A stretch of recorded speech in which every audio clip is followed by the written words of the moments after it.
ये क्यों लाना पड़ा है? आज मैं जब यहां पर हूं तब संजय भाई ने कहा फोबिया हो गया है। संजय भाई की तरह भाषा का प्रयोग मैं नहीं कर सकता मान्यवर। आजकल कर मुझे 27 साल हो गए किसी ने किसी विधायिका में रहते हुए, मैं इसी भाषा का प्रयोग नहीं कर सकता, परंतु सदन की मान्य भाषा में जवाब जरूर दूंगा और मेरा अधिकार है मान्यवर। उन्होंने कहा कि फोबिया हो गया है। अरे भाई, फोबिया कैसे होगा, किसको होगा? आप हमारी डिपॉजिट जमानत का आधा डेटा लेकर आए, मैं दे देता हूं। बहुत इससे भी ज्यादा गई है हमारी जमानत, कोई नई बात नहीं है।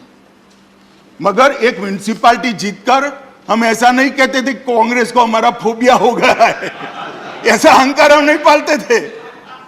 हम भी देखे हैं समय भाई, बोटाद में हमारी म्युनिसिपैलिटी जनसंघ जीत गई तो आनंद हो जाता था, कह रहे भाई चलो एक बार म्युनिसिपैलिटी जीत गए। परंतु बाद में यहां आकर अटल जी ये नहीं कहते थे कि जवाहरलाल जी आपको अटल बिहारी वाजपेयी का फोबिया हो गया। मान्यवर, इस चुनाव में ऐसा क्या परिणाम आया है, क्या परिणाम ऐसा आया जिससे हम डरे? मैं बताता हूं। उत्तर प्रदेश के अंदर उनको 0.38% वोट मिला है आप पार्टी, और 349 डिपॉजिट जब्त हो गई, और 306 जगह नोटा से भी कम वोट मिला है। नहीं, मैं फोबिया का जवाब दे रहा हूं रमेश भाई, हमें फोबिया होने का कोई कारण ही नहीं है। मैं जवाब देता हूं पूरा। उत्तराखंड में 68 जमानत जब्त हो गई 70 में से, गोवा में 39 में से 35। प्लीज प्लीज प्लीज बोलता हूं मैं। माननीय एलओपी प्लीज प्लीज सीट पर बैठकर बात करें। माननीय एलओपी प्लीज प्लीज प्लीज। और मान्यवर, कोई माननीय गृह मंत्री अभिषेक मनु सिंघवी जी ने कहा, प्लीज, अभिषेक मनु सिंघवी जी ने कहा कि हम भय से और भय के आक्रांत से बिल लेकर आए। मान्यवर, मैं उनको बताना चाहता हूं कि 5 राज्यों में 454 जगह पे उनकी डिपॉजिट, मुझे तो कोई डरने की जरूरत नहीं है। 4 राज्य में नरेंद्र मोदी जी के नेतृत्व में हमने फिर से सरकार बनाई, हमें डरने की जरूरत नहीं मान्यवर। मगर ये सवाल पूरा जो खड़ा हो रहा है वो भय का नहीं है। जिस प्रकार का, अब मैं फिर से सवाल कहता हूं, फिर से शब्द प्रयोग करूंगा, सौतेला व्यवहार आप पार्टी की सरकार ने तीनों निगमों के साथ किया है, इसके कारण ये बिल लेकर आना पड़ा। मान्यवर, हमसे तो दुश्मनी हो सकती है, दिल्ली की जनता से क्या दुश्मनी है? उन्होंने तो आपको वोट दिया है, सरकार बनाने का मौका दिया है। भाजपा की खुंदक दिल्ली की जनता पर क्यों निकाल रहे हो? मान्यवर, मैं कुछ बताना चाहता हूं। यहां पर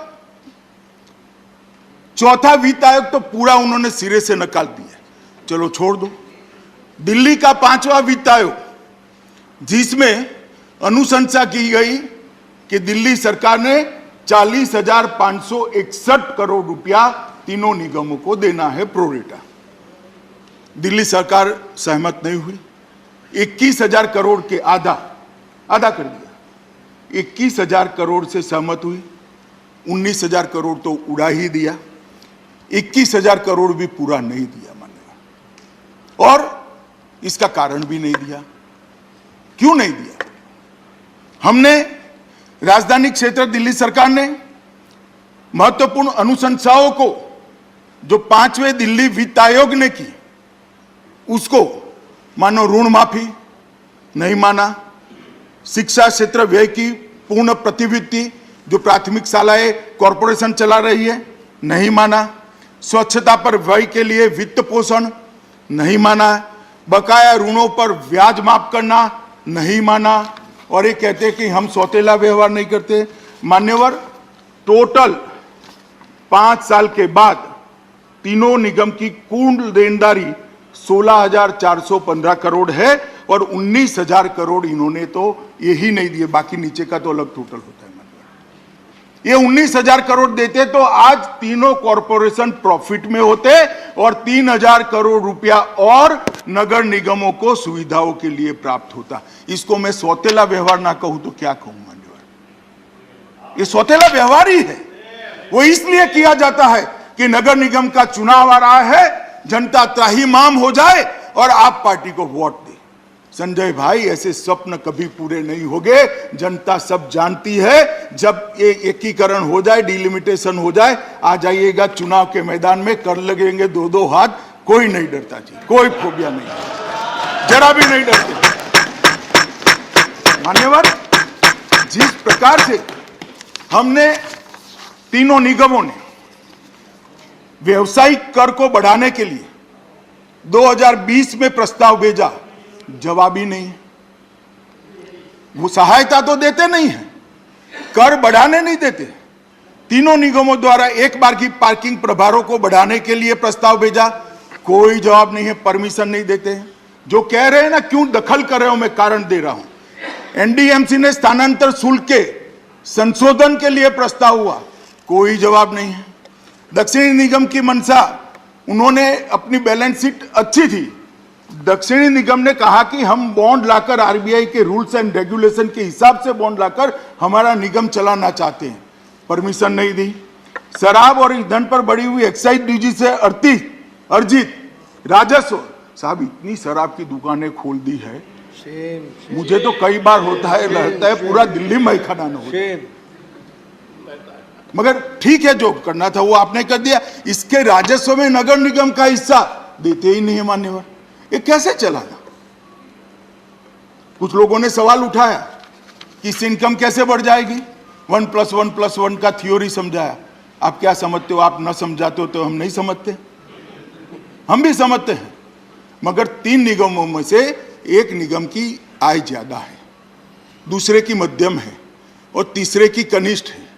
तीनों अगर इकट्ठा हो जाते हैं तो कठिनाई कम होगी, एडमिनिस्ट्रेटिव खर्चा कम होगा, कमिश्नर एक हो जाएगा, मुख्यालय एक हो जाएगा, चीफ इंजीनियर एक हो जाएगा, सारी व्यवस्थाएं, खर्चा भी कम होगा। और इसमें किसी को क्या आपत्ति हो सकती है मान्यवर। और मुझे सवाल कर रहे थे कि आपने क्या दिया दिल्ली सरकार को। मान्यवर, मैं 2011 से बोलना चाहता हूं, 10-11 से। 10-11 में 443 करोड़, 11-12 में 582 करोड़, 12-13 में 800 करोड़, 13-14 में 582 करोड़। उसके बाद हम आए 14-15 में भी हम नहीं थे, मगर 568 करोड़। हम आने के बाद 2016-17 में दिल्ली को देने वाला पैसा 817 करोड़, 857 करोड़, 887 करोड़, 19 में 812 करोड़, 20 में 1116 करोड़, 21 में 1030 करोड़ और 22 में 1000। मान्यवर, इसमें भी अर्ध सत्य है। एक तो हमने एक पैसा भी कम नहीं किया है, डबल किया है, जो पहले से कांग्रेस सरकार से चला आता है। मैं नहीं कहता कांग्रेस सरकार कम दे रही थी, मगर जो दिया जाता था उसमें हमने एक आने की भी कटौती नहीं की है मान्यवर। मैं फ्लोर पर बोल रहा हूं और जिम्मेदारी के साथ बोल रहा हूं मान्यवर। फिर भी यह अर्ध सत्य है। अर्ध सत्य इसलिए इन्होंने एक ही मद को किया है। टोटल कर एवज में केंद्रीय सहायता, ग्रांट इन एड, यूटी का आपदा राहत फंड, एक्सटर्नल एड और प्रोजेक्ट्स, ये सब मिलकर बहुत बड़ा फंड होता है। पुलिस का खर्चा पूरा भारत सरकार उठाती है। ये सब मिलाकर 17,000 करोड़ से ज्यादा हर साल दिल्ली की जिम्मेदारी भारत सरकार की। मगर आंकड़े ऐसे रखेंगे, भाई मेरी पार्टी के तो संस्कार ऐसे नहीं है, मालूम नहीं कि आप कैसे बोलना चाहते हैं। मान्यवर, मैं इतना ही कहना चाहता हूं कि ना इसके अंदर ये बिल लाने में सरकार ने कोई संवैधानिक जिम्मेदारी का निर्वहन करते हुए, हर संवैधानिक जिम्मेदारी का निर्वहन करते हुए ये बिल लाए हैं। ये बिल में हमारी कोई मंशा नहीं है, ना ही इस बिल के लागू होने के बाद, निगमों की तिथि समाप्त होने के बाद हम कोई पॉलिटिकल एडमिनिस्ट्रेटर रखने वाले हैं। एक स्पेशल ऑफिसर आएगा एक्ट के तहत, वो पुराने एक्ट का प्रोविजन है, नए एक्ट का प्रोविजन नहीं है। जो पहले से एक्ट था उसी का है। हम कोई पॉलिटिकल व्यक्ति को नहीं रखेंगे बंगाल की तरह मान्यवर। एक स्पेशल ऑफिसर आएगा, जो ऑफिसर इसको चलाएगा।